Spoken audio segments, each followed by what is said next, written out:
Welcome, Pewter Report readers, viewers, and listeners to a brand new edition of the Pewter Report podcast, Energized by Celsius.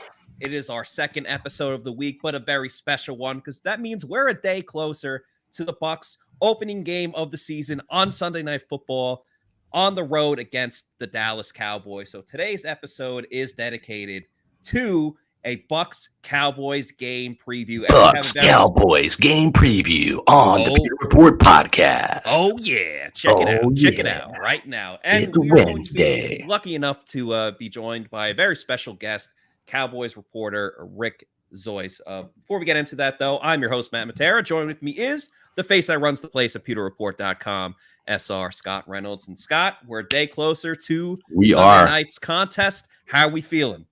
We're feeling better than Chris Godwin, who, and the reason I say that, I'm not trying to be like a Debbie Downer when it comes to Chris Godwin, but it didn't sound like terribly encouraging from Todd Bowles today. It sounds like it's going to be a game time decision, right? If he's still on the table on Friday when that final injury report comes out and he's listed as questionable or doubtful as opposed to out, then I think it might be a game time decision. Probably closer to questionable, right? If he's going to end up playing in the game, then doubtful. Doubtful usually means you're not going to. But the Cowboys also have another player who's kind of in the same boat, suffered the same injury. That's Michael Gallup. He's the wide receiver who's supposed to be starting opposite of CeeDee Lamb. And he's just as important to the Cowboys, really, as Chris Godwin is to the Bucs. So it's kind of parallel streams there for Godwin and Galloway trying to swim to the season opener in Dallas and get on shore and end up playing. There are a couple of injuries to the Bucs and the Cowboys that not directly, but in a way kind of mirror each other, whether it's the receivers you just spoke about or injuries to the offensive line that have hurt both teams going into this. But, we spoke to Todd Bowles today and Coach Bowles pretty much gave the same answer that he's been giving with Chris Godwin, where as soon as he gets cleared medically, of course, they'll have Chris Godwin go. And ultimately that decision will come down to Chris Godwin as well. He was on a podcast recently talking about that. So Bowles said it's a little bit of both. And of course, the other factor is that Bowles keeps hammering home is that you're not really going to know if Chris Godwin is healthy until he gets hit below the waist. That's right. You can hit him up at the shoulders as many times as you possibly can, but until he gets hit in that knee where he sustained the injury last year against the Saints, you don't totally know. So it's a little bit of the unknown there. Obviously, Chris Godwin, whenever he does play, whether it's against Dallas or later on in the season, he's going to be pretty hyped up, pretty energized to go into that game. I think one thing you're doing there, Matt. I think one thing that could help Chris Godwin is if he drank a Celsius energy drink before he gets into the game. Of course, Celsius is the providing sponsor of the Pewter Report podcast.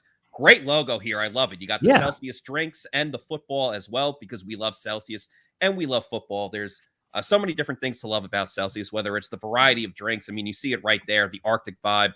Probably up there is my personal favorite. I still think sparkling orange is number one for people. Man. Arctic vibe is very close. It's at number good. 2. You got the peach and tropical vibes. You got sparkling watermelon. So many different flavors. And of course, there's 7 essential vitamins. Gives you that energy to get you through a work day, a workout. And Matt, there's no sugar crash later on when you drink these things because there's no sugar and no preservatives. That's the key. Because you have other energy drinks. You get those jitters after the fact. The crash down, as they say. But that's not the case with the Celsius energy drink. So make sure you go to their website, click on the store locator, find out where there's a Celsius near you, or go on to Amazon, buy it in bulk. I would recommend the variety pack because variety is the spice of life. You can have it sent to your apartment or house every 2 weeks, 3 weeks, whatever it may be. Just make sure you're drinking Celsius energy drinks. Celsius, live fit. Scott, the injury report, pretty much like right as the show started, the injury report did come out for the Bucs. A couple of names on here. Running back Giovanni Bernard was limited with an ankle injury. Wide receiver Russell Gage also limited with a hamstring. Chris Godwin practiced fully with the knee injury, but he was wearing a non-contact jersey again, so that should be pointed out. Julio Jones had the day off. He did not participate. It was not injury related. Yeah, don't worry about that. They're babying Julio. That's just a continuation of training camp. They want to make sure this guy's hamstrings are on par and right and healthy the whole season. So this is going to be kind of commonplace, Matt. I think you're going to see a lot of veteran days off. Matter of fact, we saw Tom Brady take off just about every Wednesday, right? Yeah. Wednesday, late in the season, November, December, to preserve his arm. I wouldn't be shocked at all if we only see Julio Jones practice twice a week, probably Thursday and Friday throughout the season. We'll see how it goes, but this is not a shocker to me. That is absolutely fine by me. The name of the game is keeping Julio Jones healthy. That's been the issue for him, especially over the past couple seasons. I don't care if he practices once a week. That's absolutely fine with me. Keep him healthy for the season. And we already saw briefly in the preseason game, he's building that chemistry with Tom Brady. And there's actually an article on pewterreport.com right now that J.C. Allen had, speaking to Julio Jones, where he talked about building that chemistry with TB12. Rounding out the list here on the injury report, Zion McCollum did not participate with the hamstring injury. He continues to be out. I think he's going to be out for this game for sure. Yeah, I think so too. And then two more players that were limited in practice: safety Logan Ryan with the hamstring, and Tristan Wirfs with an abdomen injury, which a little bit different than what he had been dealing with. Well, I think technically that oblique strain, abdomen, that's kind of the same thing. So don't be alarmed with that either. I think that that happened. Matter of fact, it happened right in front of me and Josh Capo and Rick Zoyce, who will be joining us in a second. Rick was actually at the Bucs Titans practice with us, covering the Bucs, getting an early look at them. And so he was there and saw that injury happen. And I think that Wirfs is going to be okay, just limited. He's going to end up playing, and he should be okay. Yeah, he was in very good spirits. We spoke to him on Monday. He seemed ready, good to go. He was almost like bored in his rehab. Obviously he needed to make sure that he was healthy, but he was just like, it's frustrating because he just wants to get out there and play. But he understood that if you rush it, then you get hurt again. And it's all about making sure you're 100% healthy. On the Cowboy side of things, not as long of a list. Wide receiver Michael Gallup was limited with a knee injury, as we spoke about earlier, dealing with the similar situation with Chris Godwin. And then cornerback Jordan Lewis was also limited with a hamstring injury. So not as hobbled as the Bucs going into it, but nonetheless, both sides have a couple of different issues that they've been dealing with heading into week one. Well, and the thing is with Jordan Lewis, he plays a critical role because the Buccaneers, I believe, are going to come out in a lot of 3 wide receiver sets. That's kind of their staple. And Jordan Lewis is their slot corner. So whether it's Chris Godwin or you might see Julio Jones in there, but you'll certainly see Russell Gage in there. Whoever's playing that slot position is going to be a main target for Tom Brady, and Jordan Lewis, who's been battling a hamstring injury, is going to be charged with covering them. And speaking of coverage, we've got some coverage when it comes to the Dallas Cowboys from our good friend of mine for a long time, Rick Zoyce, joins us. Rick, Matt Matera, Scott Reynolds here. We appreciate having you on the Pewter Report podcast. You've got your eyes and ears peeled on everything Dallas Cowboys for a long time. What do you think about this matchup initially? We're going to get into some matchups, but just on the surface, right now the Bucs are favored. It's a home game for the Cowboys. I've seen the line move from 1.5 to 2.5. What are your thoughts on the Bucs and Cowboys, and just your overall thoughts on the game? Well, first of all, I appreciate you guys having me. Pleasure to be on with you both. Scott, you and I talked a little bit before the podcast, and it's kind of like that Spider-Man meme that's really popular on social media, where you've got the two Spider-Mans pointing at each other. We're kind of mirror images of each other right now as far as struggles on the offensive line, how that's going to affect the game, injuries at wide receiver. I think this is going to be a very different game than it was last year, where I think, that was a high-scoring affair. I think this is going to be a little more of a defensive battle. And I think, it's going to be – the key is going to be the offensive line. And for both sides, because it's really strength against weakness right now when you're looking at both of our front seven on defense, your front seven on defense going against, what I would call patchwork offensive lines. I think that's going to be the key. I would say that you're probably a little better equipped to handle it with Brady back there because he gets rid of the ball so quickly. But I think getting that pressure up the middle when you guys are on offense is really going to be key for the Cowboys. Yeah, let's stick on the offensive line for a second here, Matt and Rick. When I look at the offensive line for Dallas, it's not like there's a bunch of world beaters up there. I think Zach Martin's their best offensive lineman now. That Tyron Smith, the left tackle, is out. But I want to say when I'm looking at the Cowboys, and Vita Vea might disagree with me because he kind of had his way with the center last year. Tyler Biadasz, right? I mean, that was a matchup that Vita Vea won and got stronger as the game went on. But when you look at the tackles for the Cowboys, starting Tyler Smith, that rookie left tackle out of Tulsa, and he really was a guard, so they want him at guard, and they're moving him to tackle now that Tyron Smith, their Pro Bowler, is out with that hamstring injury, and then the other tackle, Terrence Steele, is not exactly a world beater over there. And when you look at Tampa, it's their tackles are their strength, right? Tristan Wirfs and Donovan Smith. It's the interior, especially with rookie Luke Gedeke at left guard and center Robert Hainsey. That's kind of the questionable spot just due to their lack of experience. So it's almost like they're both offensive lines are injured and banged up to a degree and having to start new people at new spots. But the Bucs are strong on the outside, and if the Cowboys have a strength, it might even be inside. Would you agree with that?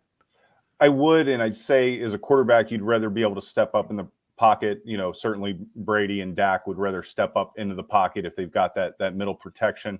You know, as I look at it, Tyron Smith injury certainly hurts. He's only played 13 games over the last 2 seasons. The issue with Biadasz that you referred to, he's a better pass blocker. In the run game, he's more of a zone blocker, second level. Where he struggles, and this is a concern for this game, is when he goes up against the big 0-and-1 techniques. When he sees like a Fletcher Cox or a Vita Vea, he's just a little light, and he's not going to be able to anchor that well. So that's the concern there. Tyler Smith actually, he played left tackle at Tulsa. Went back and watched film, had a very good game against Ohio State last year. I think the issue is they were planning on him playing guard and then kicking him out to tackle when Tyron got injured, which he does every year at this point. It happened a little earlier, but I think the bigger issue is that they worked him in OTAs, in mini camps. They worked him a little bit at left tackle. Training camp, he's been fully playing left guard. So they didn't do him any favors, my opinion, by playing him there the entire time and just not getting him ready for kicking him out to left tackle. Yeah. So it's going to be a challenge. So let me ask you this, Rick. You watched the Bucs beat the Chiefs in the Super Bowl a couple years ago in 2020 here in Tampa, and we saw what Shaq, Barrett could do, and at the time it was Jason Pierre-Paul on the other side, what they could do against backup players, right? Backup tackles. So you even saw that the week prior against the Packers when David Bakhtiari was out and they had to move their right tackle to their left tackle and insert a new right tackle. And the Chiefs kind of did the same thing because they had some tackle issues as well.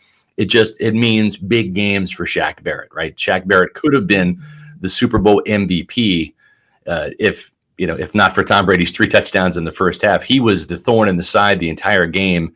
I think he had something like 9 pressures or quarterback hits and a sack in that game of Patrick Mahomes. Then he had 3 sacks of Aaron Rodgers in the NFC Championship game. So that has got to be, it's one of my key matchups, right, is Shaq Barrett playing against Tyler Smith in his first start at a kind of out of position. That has to be the biggest mismatch on the field. Absolutely. And it's gonna pull them, out of probably what they were planning on doing had they had a healthy offensive line, because now, they had worked Tony Pollard a lot in the slot to help, make up for some of the losses we had with Amari Cooper at wide receiver and Gallup being hurt. You're going to see I imagine a lot of 12 personnel now where we're going to go double tights because we're going to have to probably give help on both sides. You're going to see Zeke probably staying in the block. He's a much better pass blocker than Tony Pollard is. So there are adjustments that will be made. The good news, I think, is that this staff under Mike McCarthy has shown a great willingness to make those adjustments. The Garrett regime, they were a little more stick to your guns. We're putting you out there. We'll leave you on an island. You're our tackle, and we're going to go with our game plan. This staff will give help, and they've done a good job of adjusting to this, or at least better than they had previously. I do want to ask you about the skill position players, but sticking with the offensive line for one more moment. With Terrence Steele, I find it just overall interesting because, you know, he was an undrafted free agent last year. He comes in, he gets a lot of starts, and they actually, correct me if I'm wrong, but he started at 2 separate positions just due to injuries and things that went on the offensive line. What have you seen from him in this training camp, in this preseason so far, as another season as a starter? Yeah, he's looked good. He struggled at left tackle. They were kind of playing him at swing tackle, and then he got a lot of time when Lyle Collins was out at right tackle. He's much better at right tackle. He's improved a lot. His footwork is much better.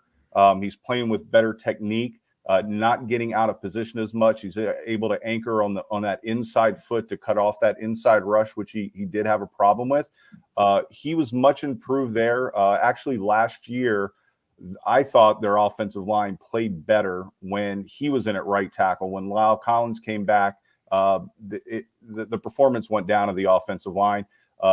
Overall, I'd say he's a much better run blocker than he is a pass blocker, but he's definitely improved there. And a lot of it's just technique and getting him off of that left side and keeping him focused at right tackle. It's interesting because, again, you're going to a situation where he's just playing right tackle now. He can focus on that, doesn't have to worry about moving around. And that's similar to who he's probably going to be blocking up against, and that's Joe Tryon-Shoyinka, who was in that backup role, filled in for Jason Pierre-Paul when he was injured, got reps, played along the defensive line, but they kind of kicked him inside. You're going into this training camp, and again, it's just, all right, Joe, this is your position now. You're outside linebacker. Don't worry about all the different stuff. Just, let your hair down and get after the quarterback, which I think is what he does best. So I think that's another very interesting battle going into Sunday night's game.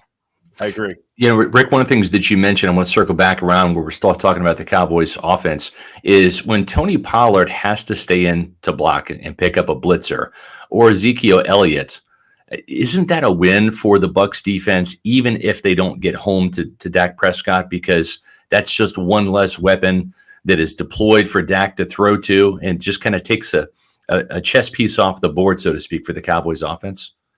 Absolutely. Not only, obviously taking that chess piece off the board, but when you look at it, when you're going to get pressure and you've got to keep that running back in, that eliminates that little outlet pass to the running back, which that check down is usually what you look at when you're getting blitzed. Pollard thrives with that too. Pollard's great at it. He played a ton of slot receiver, mostly slot receiver at Memphis. He thrives in that. But you're spot on, Scott.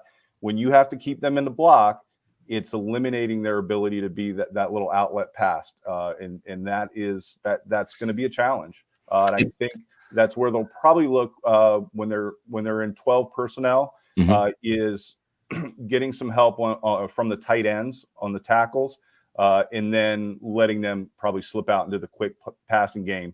One of the other things that I'm interested to see is if they're going to use Cavante Turpin, our little excuse me, our little rocket that we have back there returning kicks. That's right on key. We have a question from Nate Pitts. Question for Rick: how dangerous is Cavante Turpin? I'll just say this: you've been obsessed with him, Scott. You've brought him up multiple times. As a Big 12 guy, I'm so glad he has graduated from TCU, because this guy was an absolute thorn in the side for K-State and others in the conference.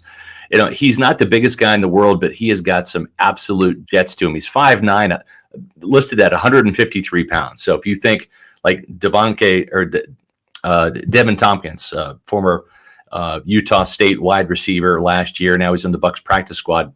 Very small, shifty, fast guy in that same mold. But where Turpin has really carved out a niche and is on the Cowboys roster is as a kick and punt returner. At TCU, he returned 2 kickoffs for touchdowns, a 99-yarder his senior year, a 94-yarder the year prior, and he had a punt return for a touchdown in every single year that he was with the Horned Frogs. So this guy is an absolute special teams ace. And Rick, we saw that when we were actually up in Tennessee for the Cowboys in that preseason game. I mean, what he had a 98-yard kickoff return for a touchdown and an 86-yard punt return for a touchdown in the same game.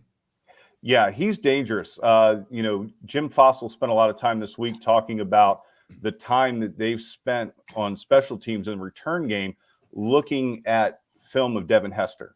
And it wasn't really so much for Turpin that he was showing that. They were showing that to show the blockers, hey, if you block for this guy, he can break one. We haven't had a dangerous returner like that probably since Dion. Yeah. So, the level of special teams play, when you've got guys that know, hey, if I miss my block, I could be the guy that costs us a chance to take this thing to the house. They've really been stressing that. And the other thing that it does, and I think that, with our defense, is being able to flip that field position a little bit. It's going to be huge to be able to flip field position. Yeah. What are the chances that he gets to see some time on offense, a gadget play here or there, a wide receiver screen? Because the Cowboys offense, at least on paper, we're still sticking with the offense in the preview here, it's just not as dynamic as it was last year. The Cowboys did lead the league in points. The Bucs were right behind them. Both teams averaged over 30 points per game last year.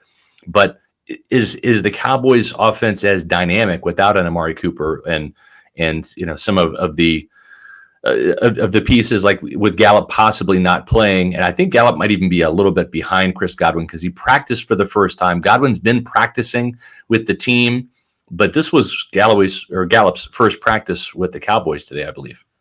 Correct, and in mostly individual work with the trainers. He did run some routes for the first time, so he's listed as limited. I don't foresee him playing. I think he'll be week 2 or week 3. Right, so he'll be back in. Does that kind of put the impetus to get this playmaking special teams guy on the field for a handful of plays and see if he can make some magic on offense? Absolutely. Kellen Moore is a big fan of his, and he's talked about he doesn't just view him as a returner. He views him as a wide receiver. He was actually the USFL MVP at from the wide receiver position. The guy gets MVP of the USFL. Yeah. He is dynamic. He's explosive. I think where I would see them using him, and I think Kellen Moore will probably do this, is with the pressure, assuming, that our offensive line's not going to perform as we'd like. Right. With that pressure, having a guy like Lavonte Turpin in there where you can get a quick pass to him and get him in space and let him make something happen, I think he could have a big role in this game. Yeah, I was curious, like at wide receiver, who is going to pick up the slack for the Cowboys? Because obviously we know what CeeDee Lamb did last year, but Scott, you were mentioning all the points the Cowboys scored. They're also first in yards per game with 407, and they were second in passing yards, only second to the Bucs, who are first. So, obviously Cooper's not there, and Michael Gallup's injured. It doesn't look like he's going to play. So outside of CeeDee Lamb and Dalton Schultz, like what are the Cowboys going to do to, get that passing game going? Because I don't think they're going to just completely change their identity, especially with a great run-stopping defense like the Bucs have. They obviously have 2 very talented running backs, but, when they pass the ball as much as they do, someone has to, pick it up. Yeah, it's going to be interesting. Kellen Moore is more of a system guy where he likes to use route combinations, and him and Dak are on the same page with that. Dak likes to spread the ball around. Dak's not one to force feed the ball to a receiver, and they look for the open guy. So I'm very interested to see what that adjustment's going to look like with the receiving core being what it is. If they were a band, we call them CD and the maybes, right? Because maybe these guys can play. Noah Brown's been on the team for about 6 years now. He'll probably be the guy that steps in for Michael Gallup. He's an outstanding blocker. He has slimmed down during training camp, and it's been his best training camp so far. He's got decent hands, but it's that trust level with the quarterback. So I am very curious to see what they're going to do to generate offense. I think the tight ends, we've got a rookie tight end, Jake Ferguson, out of Nebraska or out of Wisconsin, that we like very much, out of Wisconsin. Done a great job blocking. He's done really well in the passing game. So I think they're going to lean there to get some production out of the passing game. Simi Fajoko's had a great offseason. He's done well in preseason games. He had a very good camp. But we have a lot of guys that, for years have come out of Oxnard at training camp and been all-stars, and then we don't hear from them during the regular season. I think the question is, are they going to be able to get the ball in the passing game to CeeDee Lamb? They will move CeeDee around. Last year, he had 142 targets in the slot for a little over 1,100 yards and 6 TDs. And then he had 89 targets outside and 5 TDs there for about 900 yards. So they will move him around. I just don't know without Gallup if they have the chess pieces to move him around and basically find a favorable matchup from him. Do you guys anticipate does Carlton Davis, do you think does Bowles travel him? That's a great question because he's done that before with mixed results. Right? When he matched up Carlton Davis on Tyreek Hill in the regular season in 2020, it didn't work out too well. Carlton Davis got lit up, and Tyreek Hill had 200 yards receiving, I think, in the first quarter and a couple of touchdowns. It was ridiculous. And and then after that, you saw Bowles play cover 2, which he did in the Super Bowl, and that really eliminated the deep threat with keeping everything in front of the Bucs defense. I kind of expect the Buccaneers to probably not match up with CeeDee Lamb, with Carlton Davis. I think he trusts his other corners. At the same time, it's subject to change, but initially I believe the Buccaneers, Carlton Davis is best on the left side of the formation, and that's typically where he plays. That's home base. Jamel Dean will be the starter on the right side. Antoine Winfield Jr. will be the nickel corner this year. He moves from free safety and base defense to the nickel corner. They bring in Logan Ryan to play free safety and replace Winfield there. So if the Cowboys are going to be moving CeeDee Lamb around to try to find the best matchup, he's going to be facing all 3 of those cornerbacks for the Buccaneers. And the guys we've talked about so far, Bucs fans, Zach Martin last year was the highest graded Pro Football Focus Cowboy with a 93.4. And then Tyron Smith, that left tackle that's not going to be available, second highest grade on offense with a 90.2. We've talked about Tony Pollard, probably even a better player at this stage than Ezekiel Elliott, coming out of the backfield, catching the ball, also good as a runner with an 86 grade. And then CeeDee Lamb, the 4th highest graded by Pro Football Focus offensive weapon for the Cowboys, 84.1. And then, of course, you have Dak Prescott rounding out the top 5 with an 82.4 grade. So Cowboys still have some weapons, but I got to think that Bowles is going to come out probably playing too high over the CeeDee Lamb side and rolling coverage his way. I think that if you make CeeDee Lamb average in this game, you probably win the game. If you take some chances with some man coverage and he gets a favorable one-on-one, he gets one step, he can beat you. And I think Bowles would rather play a little bit more conservative, at least to start this game, and kind of feel out the Cowboys offense and see how it starts. Yeah, I think you guys won't have you can roll coverage to CD and probably single up on our other receivers who at this point I would say are unproven. You know, one name I haven't mentioned is Jalen Tolbert, our rookie out of South Alabama. He's been underwhelming. He's been okay at camp. I don't think he's come along as quickly as they hoped. But it's really, I said, you can roll coverage of CD, see who else can make a play. I will throw, if you don't mind, Scott, a little interesting point. You mentioned Zach Martin. Zach Martin has, per the Cowboys, more Pro Bowl selections, which is 7, than he has holding penalties, which is 5 in his entire 8-year career. That's a fantastic stat, Rick. Holy smokes. I'd say that's pretty good. That's efficient. And as we round out the offense, and we'll get to defense, which obviously, Rick, that's the best side of the ball, is it not? Of course. Okay, but before we do that, we're going to finish talking about this because the matchups that I have that are really key in this, we've talked about Shaq Barrett versus Tyler Smith, the outside linebacker versus the rookie left tackle. We've talked a little bit about Vita Vea going up against Beattitz, the center, and how that's kind of it was a win last year for Vea, I believe, in stuffing the run and getting some pressure and hits on Dak Prescott. Devin White, I think, when Tony Pollard is going out for those routes, Devin White, who's done a much better job in terms of pass coverage, and we saw that too. Devin White in the Titans practice, Rick, he was just blanketing the Titans running backs that were coming out of the formation and the tight ends as well. So I would suspect that he'll be drawing Tony Pollard in some of those coverages. We talked about CeeDee Lamb versus the Bucs corners, But Akeem Hicks versus Zach Martin, that's kind of strength on strength, right? Because Akeem Hicks is going to typically line up at the left tackle position. I mean, on offense, I mean, the left defensive tackle. He loves playing on the left side. So you're going to see that this year. And going up against Zach Martin, that's going to be a really interesting kind of, Thing versus Hulk. If you're into Marvel Comics, kind of a battle between these two juggernaut type of players up front. Yeah, and the one thing that does is that that's going to occupy Zach Martin. So we talked a little bit about Biotish and how he doesn't anchor real well sometimes. Talked a little bit about Terrence Steele. Depending on the matchup, there are a lot of times where Martin can help out, either help with the tackle, get a chip on a nose guard or a DT to help out the center. That's going to be a challenge in this game because he's going to have his hands full just in his one-on-one matchup. Yeah, I agree. Well, that might be enough to make some people drink. I'm going to actually have a drink right now. What I'm going to do is if you don't know people, Pirate Republic, the official beer of Pewter Report. And the great thing, Matt and Rick, about Pirate Republic being the official beer sponsor of Pewter Report is they want us to actually drink some on the podcast, which I'm fine with doing.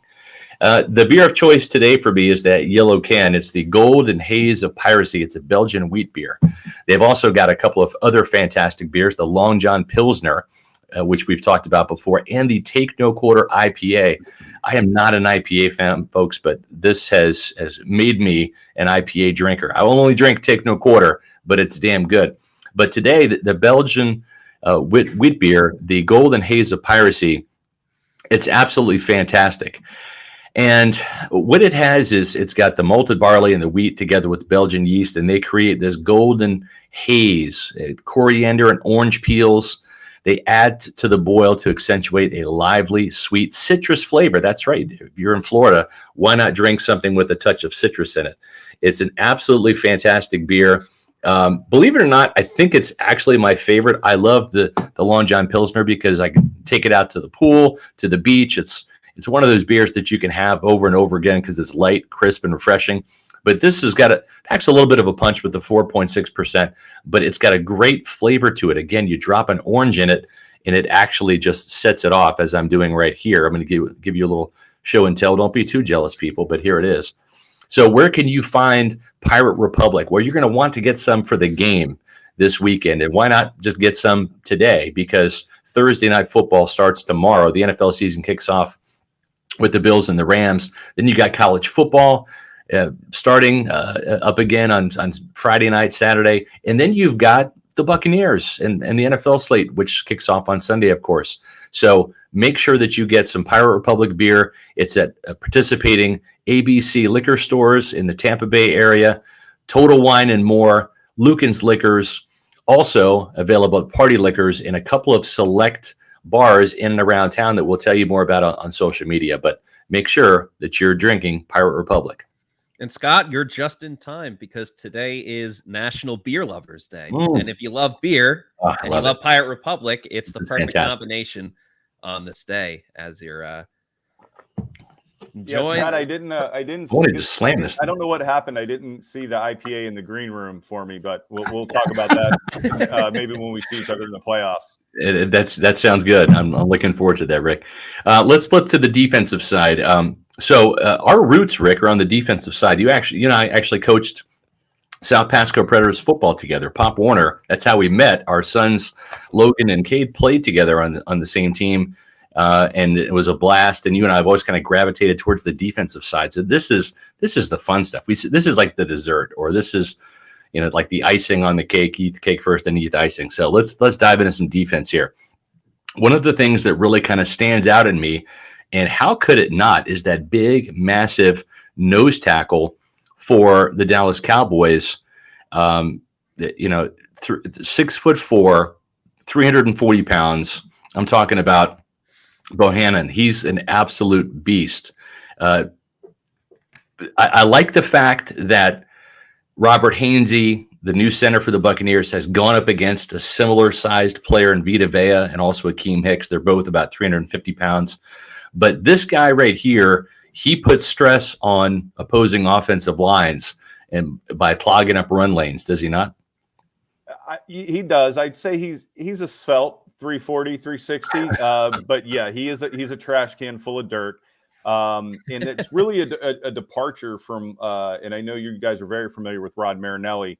Yeah. Marinelli wasn't a big fan of the big one or zero techs. So we do run a little bit of a three front where we'll play a zero tech. Dan Quinn and it's been a good upgrade for us. And I believe it's going to pay dividends this year in the run game. He has put some bulk inside there in the middle to stress the center of that defense. So I think, I'm correct. Hainsey and Gedeke both, or originally I think were tackles. So they both slid into new positions. So I think that's going to be a challenge for them. And then, we carried 10 or 11 on the defensive line this season. And you're going to see a lot of rotation. And so coming in behind him is Neville Gallimore, who goes about 315, 320, who is another just a space eater there in the middle to free up the linebackers and let them do their thing. How much credit does Dan Quinn deserve for I guess you could say, the turnaround of the Cowboys defense? Because I just remember going into, last season, obviously this is a rematch of the home opener last year between Bucs and Cowboys. And a lot of people were thinking like, oh, the Bucs are going to easily put up, 30 points, 40 points, whatever it may be. And granted, it was a high scoring game, but the way that things turned around for the Cowboys as the season went on, I mean, Micah Parsons obviously became one of the most thrilling players to watch. And, Diggs obviously had a really good season in terms of taking the ball away. But I felt like that kind of started with Dan Quinn, and then the players obviously took to the game plan very well. Absolutely. The players love him. His scheme fits the talent that we have, and he's very good. They have a very good relationship with him in the scouting department. Will McClay, Jerry's our GM, but Will McClay runs our scouting department. He does a great job. They are in lockstep, he and Dan Quinn, as to what types of players he wants for his scheme. And they've done a nice job of acquiring that talent for Dan Quinn. The players love them. He allows them to play a somewhat simple scheme. It's not overly complicated, but they play fast and they're aggressive and they turn the ball over. So he's been just a huge impact on not only the defense, but I think the team as well. I mean, this time last year, we were going into the season thinking we're an offensive team, and if we can maybe finish top 15 on defense, we can make some noise. We're now completely flipped that, and we're like, the defense is going to have to carry us, and we're confident in the defense being able to carry us, and now the offense just needs to be average or a little bit better. So it's been just a complete shift, really, in what the what the core of this team is and the identity of this team.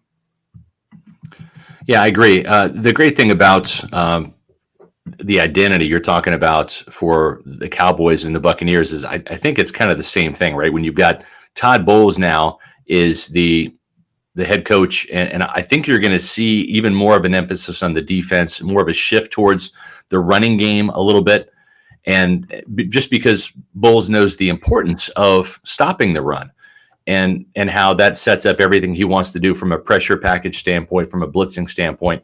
And he also has to prepare for life after Brady. We think this is the last year of Tom Brady in Tampa Bay. So you've got to start to kind of shift things a little bit. So I think that this Buccaneer team post Brady will be more like what you're talking about with the Cowboys, which is the defense kind of carrying the day a little bit. We don't even know who the quarterback is going to be next year. Is it going to be Blaine Gabbert? Is it going to be Kyle Trask? Is somebody not on the roster? We'll see. But let's not get ahead of ourselves first. We do have Tom Brady and the Buccaneers coming into Dallas for week one. And, of course, the place to go to watch that game is going to be walk-ons. And we've got the Pewter Report Tailgate Show, the Celsius Pewter Report Tailgate Show, presented by Age Rejuvenation, live at walk-ons this year. Every game, home and away, we're going to be out there. Myself, J.C. Allen, and former Buccaneer tight end John Gilmore will be providing analysis for an hour and a half prior to kickoff. So the show is going to start on Sunday at the Walk-Ons in Wesley Chapel at 6:30. Kickoff is at 8:20. And, of course, Matt Matera and Casey Hudson are going to be your hosts for Pewter Game Day following the Pewter Report Tailgate Show. Live in-game analysis, that's Sunday, 8:20. So make sure that you visit Pewter Report TV on YouTube and watch the show from 6:30 all the way up to kickoff and then through kickoff with Pewter Game Day. And if you haven't been to Walk-Ons, folks, it's an absolutely fantastic place to watch a game. And we're proud to be associated with Walk-Ons this year. The next game will be at the Midtown location in Tampa. They've got two, but the first one's going to be at Wesley Chapel Walk-Ons. This is a walk-on athlete. They push harder and put their heart into the game. This is the passion we're built on. It's why we put our heart into creating game day with a taste of Louisiana.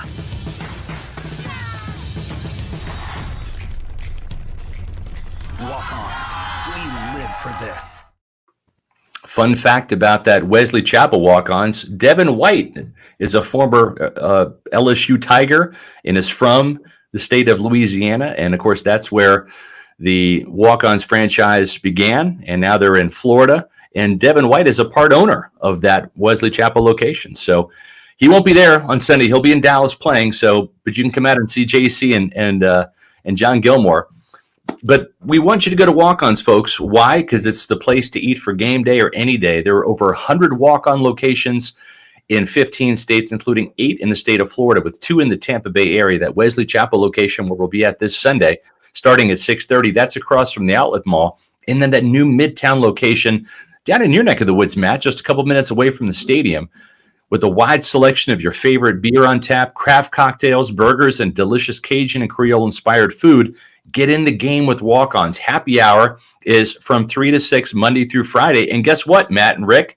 It's all day on Tuesdays. So once you're through watching this Pewter Report podcast, get to Walk-Ons and enjoy happy hour all day on Tuesday. It's a great place to go for lunch and dinner, especially on game days, with their massive amount of TVs to watch all the action. Visit Walk-Ons in Wesley Chapel or Midtown, or visit them online at walk-ons.com. You can never go wrong with an all-day happy hour deal on Tuesdays. So I would highly recommend it. And the Wesley Chapel and the Midtown ones, while similar, same restaurant, obviously, same company, but a little bit different too. So each has its own personal thing that you can love about it. And they've got Pirate Republic at the Walk-Ons at Wesley Chapel. There you go. Yeah. Promotion. All right, Rick, you mentioned Micah Parsons. Now, I think this is probably, out of all the matchups that we've talked about, and I think on the Buccaneers side, the key matchup is just Tyler Smith versus Shaq Barrett and Joe Tryon-Shoyinka, how he can hold up, right, under that constant barrage of pressure he's going to face. Well, you and I talked earlier in the week, Micah Parsons is like one of those chess pieces, right? He's a guy that plays linebacker. The Cowboys rushed him off the edge quite a bit last year as he racked up double-digit sacks, but he will also line up over a guard or a center, do some A-gap blitzing, some B-gap blitzing, and that could really present some problems for a young center and Robert Hainsey getting his first start, and a rookie in Luke Gedeke. Absolutely. So last year, and he's part of the reason I think that Dan Quinn did such a nice job with the defense, having a piece like that in your toolbox certainly helps. Last year, week 1 against you guys, he played 10 snaps at D end, and he did 38 at linebacker, and he even got 3 snaps in at corner, believe it or not. But yeah, they loved it. The season went on. They loved getting him into that A gap. And I think they're going to see a lot of that there. I think one of the other matchups that I think they want to take advantage of with him in that A gap is, I don't think they feel that Leonard Fournette is a great pass blocker. So I think they want to get him involved and have him to stay in pass block. The other thing that I anticipate they'll do, and they did this quite a bit last year when DeMarcus Lawrence came back, is they will, in certain situations, they will kick DeMarcus Lawrence down inside and have him play a 3-tech. So you could be looking at DeMarcus Lawrence at 3-tech with Micah Parsons coming in behind him. So yeah, that's going to be a challenge, I think, for the interior of that young offensive line. Yeah, and you mentioned DeMarcus Lawrence too. He's such a huge contributor for that Cowboys defense. He's kind of been one of the mainstays there for quite some time. And I agree with what you're saying. We saw Joe Tryon-Shoyinka and even Jason Pierre-Paul when he was healthy on nickel downs, 3rd and long, or obvious passing situations. would rush inside and try to take advantage of a slower, less athletic guard, for example. And so what you're saying is Lawrence might see some time inside against Shaq Mason, who is a better right guard overall than Alex Cappa was, but at 6'2", maybe 310, he's not the 6'6", 320-pound guy that Cappa was. So he's going to be giving up some size, even to a player like DeMarcus Lawrence, who's long and lean.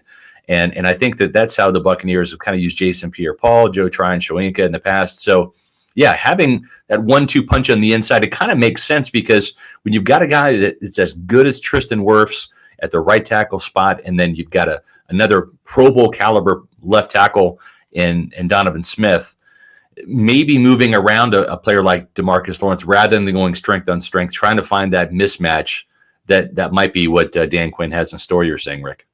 Yeah, and I think one of the players that had a great rookie season last year, was overshadowed by Micah Parsons, which is certainly understandable, was Osa Odigizua.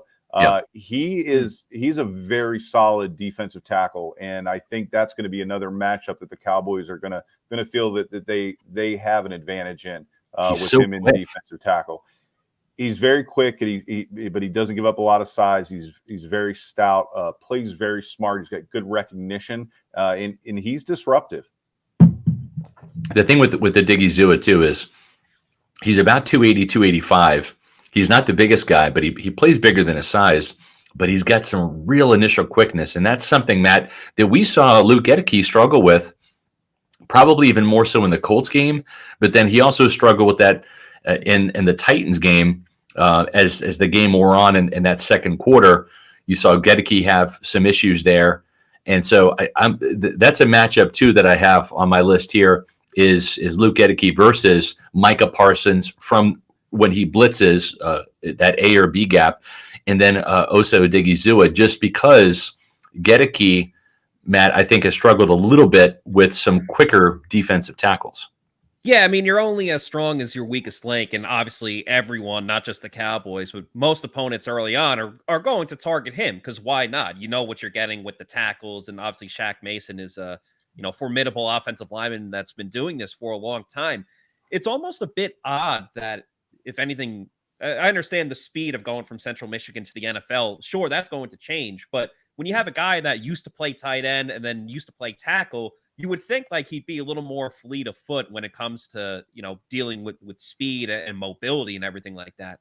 But yeah, that wasn't necessarily the case, especially I thought he definitely got beat at times. But as far as when the starters were still in for the preseason game against the Colts, the Bucs were still able to run the ball with Leonard Fournette and obviously throw the ball down the field with Tom Brady, as we mentioned, the 20-yard reception to Julio Jones. But it's when the backups came in, with Rachaad White and those players, when they kept Hainsey and Gedeke in there, that's really where the issues weren't just apparent. They were like right up in your face. And part of that, Nick Leverett was in, so sure, it's not all on Gedeke. But, when you see a running back losing 5 yards per carry, not just like on one play, you could pretty much pinpoint it right away. And so that's certainly something that he needs to work on, and that teams like the Cowboys and the Saints early on, I mean, that's obviously a huge bullseye on the Bucs right there. But, we'll see how they combat that, especially with Brady and the quick passing and the timing with everything like that. So, point counterpoint when it comes to that. Matt and Scott, do you one of the things I've been thinking about is your run game. With the offensive line the way it is, offensive linemen would always rather run block than pass block. Do you foresee them trying to establish a run game and take some of that pressure off of Brady, dropping back in the pocket, and maybe get some confidence for those young linemen? Yeah, I definitely think that's the case. I think so. Byron Leftwich is notorious for running on first down. It's very predictable. Very predictable, and that's been frustrating the past couple of years. I mean, the Bucs offense has been. It's out of the Jason Garrett playbook. Right. Well, yeah, it goes back to Marty Schottenheimer. I remember Chris McCoy was a first down run all the time. Grew up in Kansas City. That's how it is.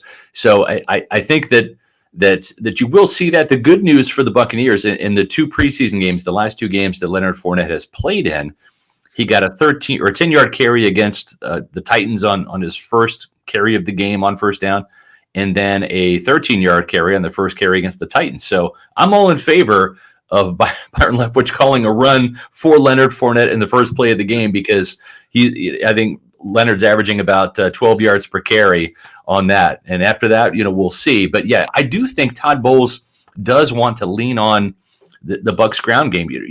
Tom Brady led the league in passing attempts, yards, touchdowns last year. He could still lead the league in touchdowns. I think he's going to get 40 plus touchdowns with all the weapons they have. But I think the goal is maybe to have Brady dial it back, and instead of throwing for 5,300 yards, maybe 4,300 or 4,500 yards. It's still going to be a pass-first, wide receiver-driven offense, but I think Bowles and his coaching staff have identified in some of those key games against the Rams and the Saints losses, they just can't run the ball as consistently as they want to. And what that does is when you have a good defensive line, it helps them tee off on Brady. And that's what the Bucs don't want, especially in week one.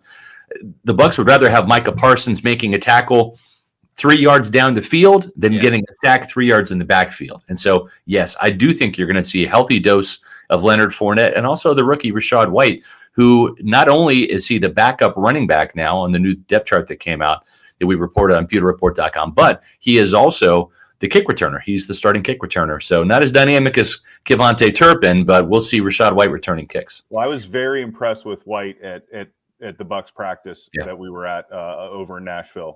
He's a smooth runner. He's a glider. A little bit of a not comparing him to Marcus Allen, but that type of a smooth gliding running style. That's what he reminded me of. I think you guys have a good one there.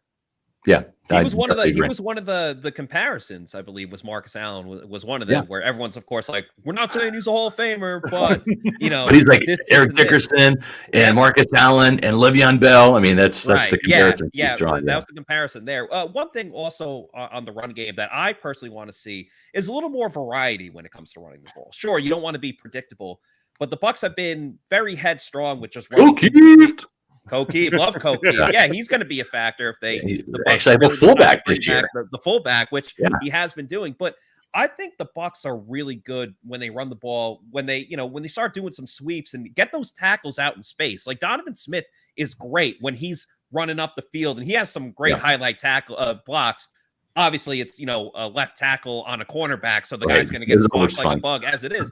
But Tristan Wirfs, again, a very athletic offensive tackle. We've all seen the video of him jumping out of a pool and getting onto the ledge. Obviously, that doesn't directly translate to what's happening in the game, but you can get these tackles out in space. We saw them run some sweeps late in the season with Scotty Miller, and I understand, it was against like the Panthers and the Falcons in garbage time, so you're not going to have the same effect when it's 0-0 on Sunday Night Football. But I really do think you saw it in the Indy game last year. I said this before. That was a run to the outside where Leonard Fournette scored that touchdown, and essentially what we thought was sealing the game up until Mike Edwards made the game-saving tackle on a kick return. I just think if the Bucs expand their run game a little bit, it could really do a lot for them. But you talked about the predictability that Byron Leftwich has as an offensive coordinator.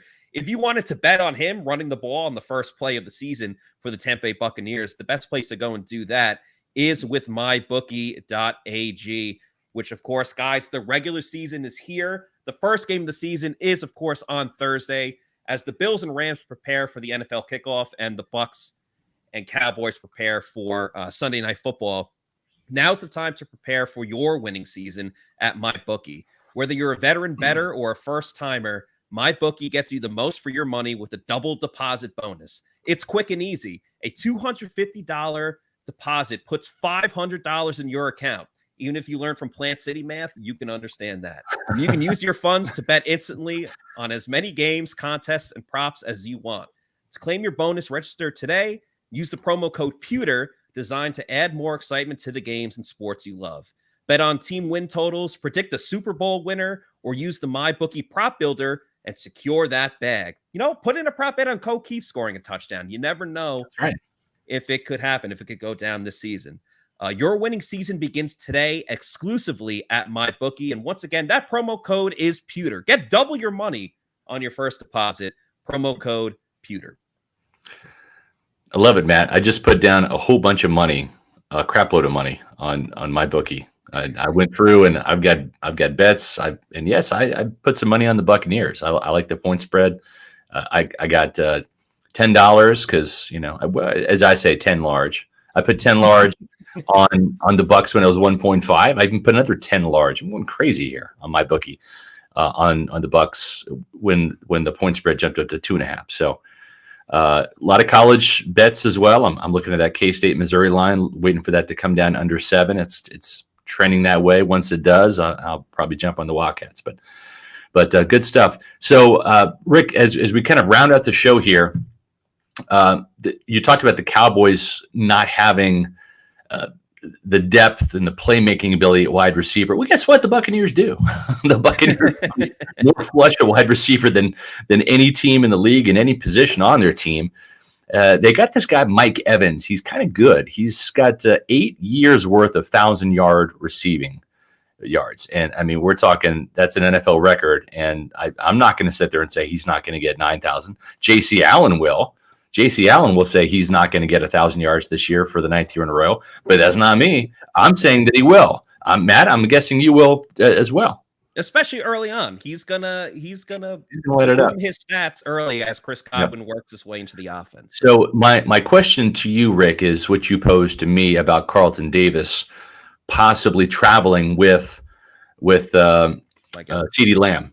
Will Trevon Diggs, is he going to travel with Mike Evans? Because I would assume from a size standpoint in a good on good matchup, that's what the Cowboys want. But will Diggs travel with Evans? Because Evans typically plays the split end. He's away from the tight end, the formation. He usually plays the X receiver. He'll occasionally play the Z, that split end. And they'll even put him, or I should say the flanker, and they'll even put him inside in the slot just to create some mismatches. But will Diggs travel with Evans? They traveled him at times last year. I don't think it'll be a full-time thing for the whole game. He's certainly a better matchup than Anthony Brown is from a size standpoint. I think a lot of that's going to really depend on, what your other receivers are going to look like. Obviously, Gage is going to be, he's going to be an impact player in the slot. Godwin is going to, I think, his availability is going to really dictate how they cover Evans because it frees, kind of like we talked about with CD. If Godwin's not in there, I can roll some coverage over and help my corner out on Evans. And the other thing is, are you going to have time to get the ball to Evans? Right. Yeah, that's true. The other matchup, the last one on our list today is Jordan Lewis, who's been battling a hamstring injury all camp. And the Cowboys are hoping, he was limited today in practice, are hoping he plays and that doesn't bother him on Sunday Night Football against the Buccaneers. But he's got the matchup, whether it is Chris Godwin playing, whether it's Russell Gage in the slot, whether it's Julio Jones a bit in the slot. The Buccaneers offense runs through, in Bruce Arians' scheme, it runs through the slot receiver. That's why even though Chris Godwin missed almost 3.5 games at the end of last year, he still led the team in receiving yards and catches. Mike Evans, who played the entire season, couldn't even catch up because he just gets so many targets, that slot receiver. Think Larry Fitzgerald in Arizona, think Hines Ward in Pittsburgh, think Reggie Wayne in Indianapolis. That's Chris Godwin's role here in Tampa. And so whether he plays again, they like Russell Gage, they'll put him there. They'll put Julio Jones, but Jordan Lewis, he's going to play a huge role in determining how successful whoever the slot is going to be on Sunday night. Is he not? He is. He's had a very good camp. He's been one of my favorite Cowboy players on defensively for a while. He doesn't get a lot of recognition, but he does a lot of the dirty work. He's very good in the slot. He had limited practice today. They expect him to play. One thing I think to keep an eye on is if the hamstring does bother him, is they've got Deron Bland, who is a 5th-round rookie out of Fresno State, who's had a phenomenal camp. He's actually jumped ahead of jumped ahead of Kelvin Joseph and Nashawn Wright on the depth chart, and he's had a great camp. They've got him listed as the backup nickel right now. I think what will happen if Jordan Lewis is not able to go or is limited, I think they'll kick Anthony Brown down into the slot because he's played a lot of slot for us, and then probably bump Deron Bland out to that other outside corner. But certainly they recognize that is going to be a key matchup. And to your point, Bruce Arians, I know when he got to Arizona, that was one of the things he challenged Larry Fitzgerald with, was being able to run from the slot. That's right. Yep, and exactly. And Larry Fitzgerald will tell you and give credit to Bruce Arians for that, extending his career. Yep. Speaking of extensions, here is the latest news from Age Rejuvenation. At Age Rejuvenation, we have a lot of interest about erectile dysfunction in men. It's not like my sex life was dormant, but you can always improve. It was having an adverse effect on my marriage and was very happy with the results. We have various treatment programs available to enhance their physical abilities that can improve blood flow and sensitivity. The pulse wave has made it so much better. It's been a significant improvement. The good news was that I heard it from my wife. Stop waiting. Start doing Age Rejuvenation. How was that for a transition? You like that? That was A+. I think so. I'm awful proud of that. Guys, listen, if you want to feel better, go to Age Rejuvenation. Lose weight, feel great, feel better, and have better sex. You might have seen Age Rejuvenation as the new sponsor for my SR's Fab 5 column on pewterreport.com. Well, I'm actually a new Age Rejuvenation customer too. Thankfully, don't have any issues in the bedroom, but I did turn 50 this year. And I think, as Rick can even attest to, because you're my age, Rick, the energy just becomes a problem, right? You just kind of, wear out during the day. You get tired. I mean, then you start wanting to get a nap in the afternoon, like an old man, Well, it turns out I have low testosterone, like most men in their 40s, 50s, and beyond. It's just nature, fellas. It happens. Low testosterone affects everything from weight loss to energy to your sleep to stamina. But now there's a way to fight it. And that's what I did with testosterone therapy. I have more energy now. I'm sleeping better at night. That's actually the first thing I noticed, was I'm sleeping better. And I want you guys to feel good too. Visit agerejuvenation.com for more information. Age Rejuvenation has 5 Tampa Bay area locations to serve you. Lose weight, feel great, get some better sleep, and have better sex with Age Rejuvenation. So we also want to thank all our super chats today. We appreciate everybody helping us out with some contributions, and we always appreciate that. We had another super chat that just popped in I want to get to before we round out the show here. There we go, from Steve Munoz. Shout out Pewter Report, just showing some love. Keep up the great work. We appreciate that. Thank you so much. Thanks, Steve. And we want to thank our special guest, Rick Zoyce, for coming on today. Good friend of mine. He actually been my wedding as best man. So it's been fun catching up with you in Tennessee. You live in Tennessee now, in Chattanooga. It was fun catching up with you in Nashville at the Bucs Titans practice. Also hitting Broadway too. That was kind of fun. And which kind of brings me to an interesting point. I mentioned Rick was my best man at the wedding, and you probably heard us at the end of every podcast. We say out, right? Well, we throw up the deuces because that's what Antoine Winfield Jr. did to Tyreek Hill in the Super Bowl. But we've been saying out for a long time, even before the video portion of our podcast, even when it was an audio version. And the reason for that is, on my bachelor party, it dwindled down. The last 3 people standing at my bachelor party were myself, Mark Cook, and Rick Zoyce. And we were winding things down at the International Plaza at the pub, which is a great place. And I went to the bathroom, and we're just about closing time anyways. And I come back and I asked Mark Cook, I'm like, where did Rick go? And he's like, I don't know if they went to the bathroom with you. I'm like, no, we didn't. Like, where's Rick? So I'm calling Rick. He's not answering. And we'd all had a lot to drink, and I wanted to make sure he got home okay. And so we start looking all around Bay Street trying to find Rick, and we can't find him. And I look at my phone. There's no text from Rick. There's no calls. There's an email. And Rick, what did that email say? Out. What is it? I probably should have had some Celsius or some Age Rejuvenation. I wouldn't have been in that predicament. But that's exactly where we were.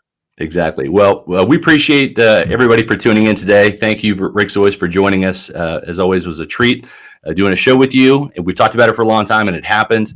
Appreciate everybody for tuning in to Matt, I think this was the best Pewter Report podcast we've ever done. best of all time. We're a part I of think it history. We learned about Pewter Report history too. We did, yeah. It's been full of Bucs Cowboys preview. We had some injury report news at the top of the show. If you missed it, you can always go to Pewter Report TV. That's our YouTube channel. We want you to go there. We're approaching 10,000 subscribers, which is awesome. Make sure that you are subscribed to Pewter Report TV on our YouTube channel, and make sure you hit like on all the podcasts and video content we put up. That helps the algorithm, helps us get in front of more Buccaneer fans like you. We love you, Pewter people. Thank you so much. And for Rick Zoyce and Matt Matera, I'm Scott Reynolds. We'll see you tomorrow, another edition of the Pewter Report podcast at 4 o'clock. And you know what we're going to